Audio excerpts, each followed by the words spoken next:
Welcome back, guys, to Havoc TV. It's Harlan in the seat again, and today I've got the opportunity of being in here with Travis. Hi guys. I was about to say the Travis Stone, but sounds too formal. It's got a nice ring to it. It does, eh? It does. Now, thanks for coming all the way down from Stellies to come visit us. Guys, you can see that, as much as we put effort in, the people that come on our channel also put the effort in. So, thanks for being here. Oh, yeah, please. And yeah, I think you probably popped up more than we have at the last few activities. I mean, geez, I saw you 3 times in a couple of weeks. Whether it was Gordon's Bay, robot racing, and the parking pizza. Yeah, look, the parking pizza, it's very important. The people have asked to see the car. You know what? I decided to deliver. It's quite far out from Stellies, but you know, it was worth it. It was worth it. Yeah. Because even amongst all those other supercars, it still made an appearance, which is awesome. Surprising for an old little Japanese car. It's understated. It works. No, but thanks, guys. So yeah, we're in Travis's CRX. I think, Travis, give us some info about the car. We know what year model we're looking at. So this is a 1991 CRX. It's got a 1600 motor in the dock motor. Currently, it's doing, for some reason, 100 kilowatt. Okay. Recently, it was on a dyno. Okay. But I must just jump in there. What I've seen for the last few cars we've had on, the kilowatts mean nothing. What it puts on the road. That's the whole thing about. It's just very healthy. Yeah. It's just put it like that. So it's very well looked after car. No, definitely. Yeah. So that's just the details on the car, and it is technically stock standard. There has been changes made to the car, some aesthetics. Okay. And for instance, there is a branch and a very, very mild exhaust on it, and that is about it. Okay. That is really it. But I mean, apart from that, anything else? I mean, if you hear the car, if you see the car, it's about as stock as you'd possibly want to find it, or can find it. Yeah. So yeah, it's been a pleasure so far owning the car. That's very, very cool. Now, look, I mean, like I said, even when I saw you at the other events, the cars are complete. It's just aesthetically appealing. I mean, you saw how much time I took just staring at the bonnet when it was open. Yeah. The engine bay. I think that's usually the showstopper when you open up one of these bonnets, a CRX in, especially this one, and you don't see a K series motor. So yeah, when you open up the bonnet and they don't see a K series, perhaps. Look, I've got nothing against it.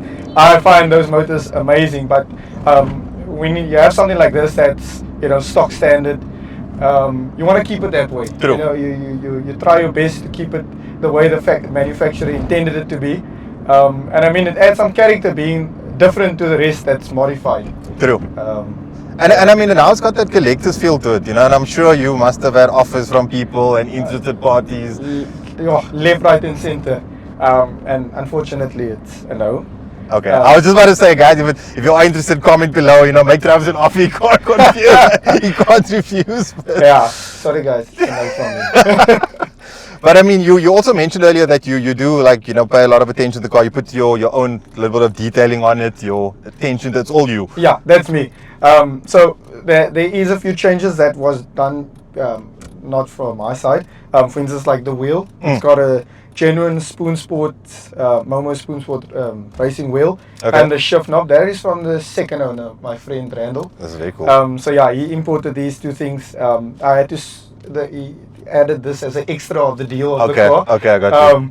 So yeah, so that was nice of him. I suppose that's nice when you know the owner. Yeah, it cost me a pretty penny extra. Thanks, Randall.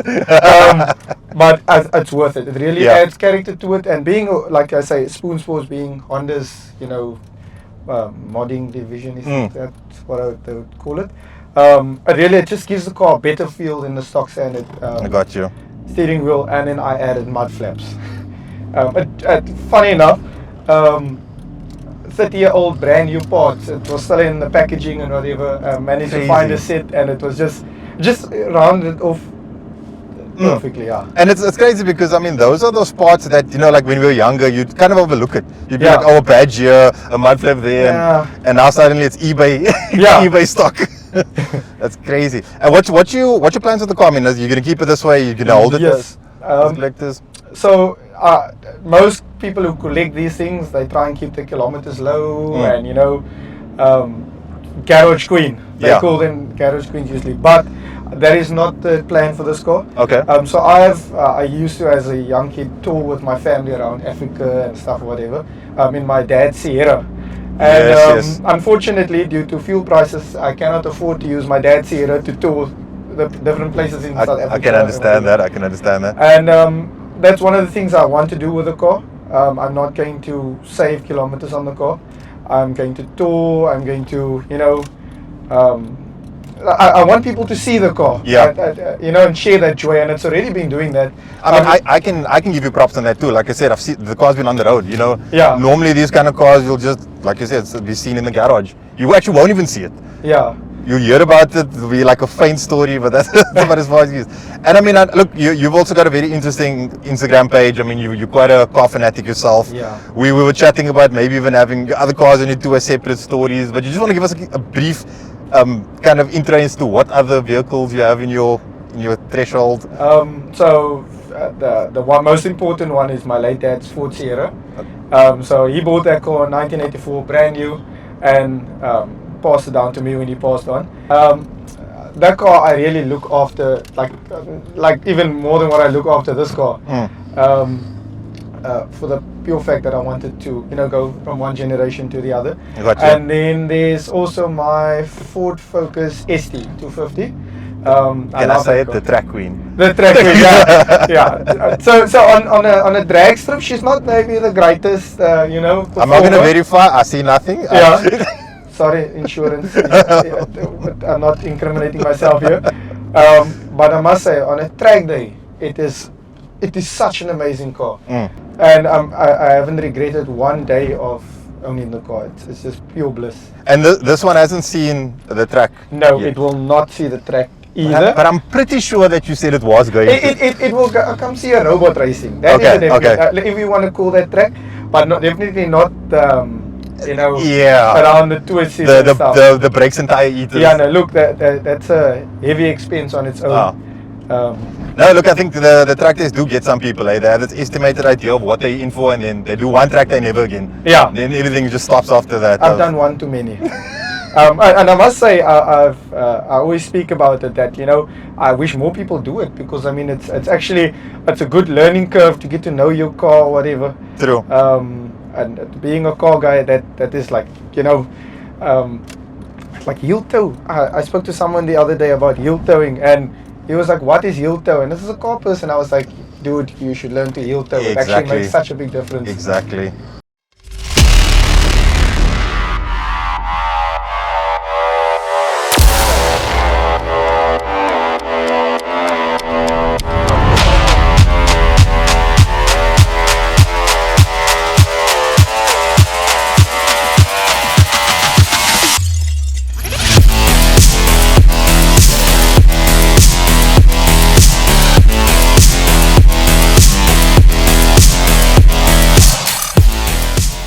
I mean, geez, I'm actually fascinated just being in this car, to be honest. Yeah. The fact like we're chatting and it's just so easy to drive. It's so smooth. Like, I mean, I've driven my fair share of cars now already. I've been fortunate that people have my fair share of cars that many have been, not even journalists have been fortunate to drive. One of the things was this was one of the smoother cars that I've driven out of, and for being such an old car, yeah, this was one of the smoother cars. And the previous owner of this car had a CRX as well, a red one, and it was nice. They had PCs in, whatever, drove nice, but never really sparked that CRX for me. And when he bought this one, I was like, this is the car. It's just, I never thought I would own this one. So yeah, owning it is really, It's actually, look, I'm also a big car fanatic, so I've got my preferences, put it that way. But we always have these cars that you have this idea of wanting to own. Yes. And I remember even when I was younger, this car just stood out amongst all the rest. And now it's just it's good fortune to be in it. Yeah. But you're also a big Porsche fanatic, eh? Very, very big Porsche fanatic. Like, I've driven a few, and each one of them has, it does it for me. If I really want to own one day. Yeah. Hopefully soon. Just check that it's clear here. I think the best one that I've driven was a 993 RSR. Jeez. Okay. Tell you about that now. Yeah.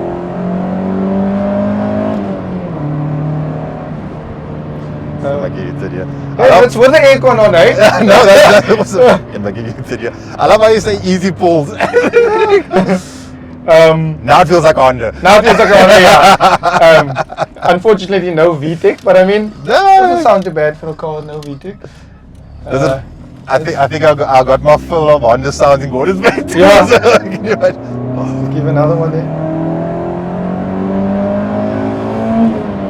Oh, it revs up nicely, eh? Very, very smooth.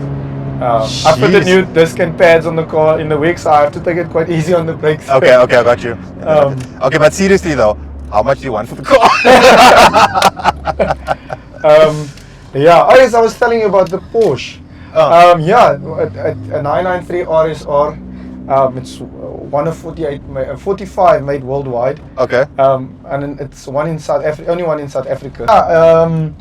It's owned by a friend of mine. It's one of 45 made worldwide, in only one to leave the factory in pastel yellow. And it's the only one in South Africa. I've seen that on your page. If there was one car, and it's only got 8,700 kilometers on it. Gee, that's crazy. If there's one car I can, you know, if you want to say brag to people I got to drive, it is definitely that. Correct. Yeah, it's.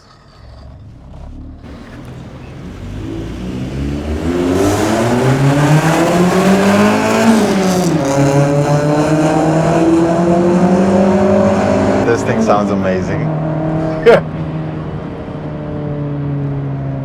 I promise you, it doesn't get better than this. I just like I've been fortunate to be in a couple of like older cars now recently, and I think my love for these these purist cars is just coming back to life.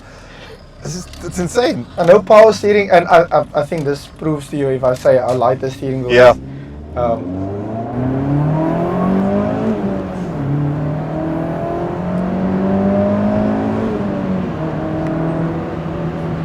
Not every day this car gets this. No, you don't need VTEC whatsoever.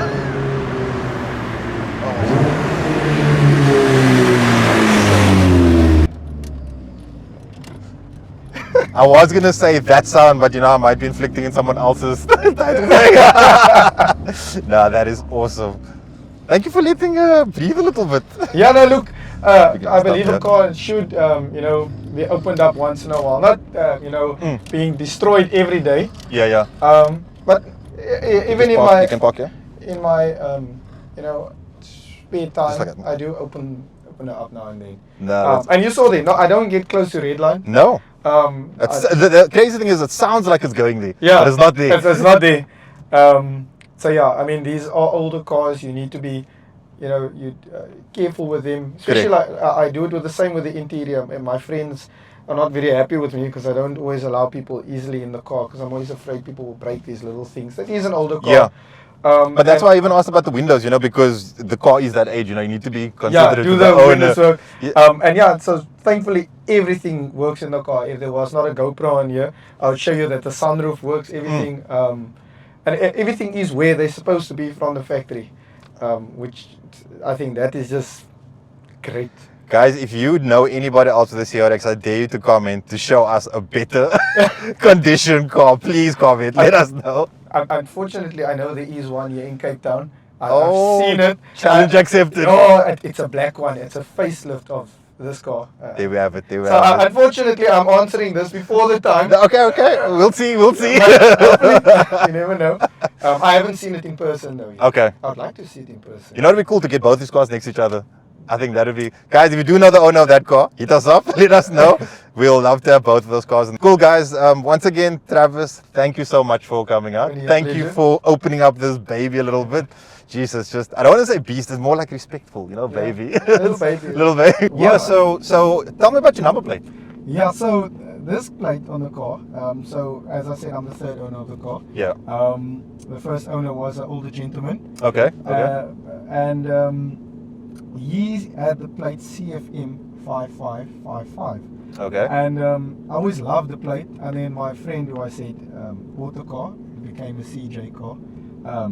Actually, him and his brother owned the car together. Okay, gotcha. And they never like did a special plate on it or whatever. And when he gave me the opportunity to buy the car, the first thing I told him was, I would like this car to be a CL car, but I want that same plate that car had. And obviously I don't live in Somerset, so I can't get CF55. And then I applied for CL 5555, and the month I bought this car, this number plate became available, and I managed to get the same plate that the car had initially on the car again. I think I was. But that's a lot of luck, because it's more difficult to get those number plates now than the custom plates. Very, very, very difficult. Even everybody, I get stopped around Stellenbosch, and they're like, "How do you get this plate? You must know." You know, people. I followed the normal process. It was just jeez, that's a stroke of luck, eh? Yeah. Hey, well, you got it now and it suits the car. It works with the car. And a lot of people actually comment on that when I see it on Twitter or whatever. The car actually made me join Twitter. People tagging me in the car. And I was like, okay, I might as well join now. Tag me in the post that people are posting. That's crazy. I mean, like, just have a car that people like just tag you for no reason. Yeah. That's insane. It's insane. No, that's a very awesome little story there. Thanks. But yeah, thanks for coming out all the way from Stallies. You know, we appreciate your time. Guys, check out Travis's Insta page too. Very interesting. You'll see some of the cars we mentioned. And hopefully we'll get some time with the other cars too in due time. Yeah, definitely. Definitely, yeah. We've apparently some good stories about those. Yeah. which we'll go into there. And guys, yeah, please remember, do like, share, and subscribe. And we're on a road to 1,000 subscribers. So please do share and, you know, comment below. We like to hear the comments. We like to respond to the comments. And yeah, thanks again for all those that have subscribed. Thanks for the support. We do appreciate it. And guys, this is Harlan from Havoc TV. We are completely disruptive. Shut Travis.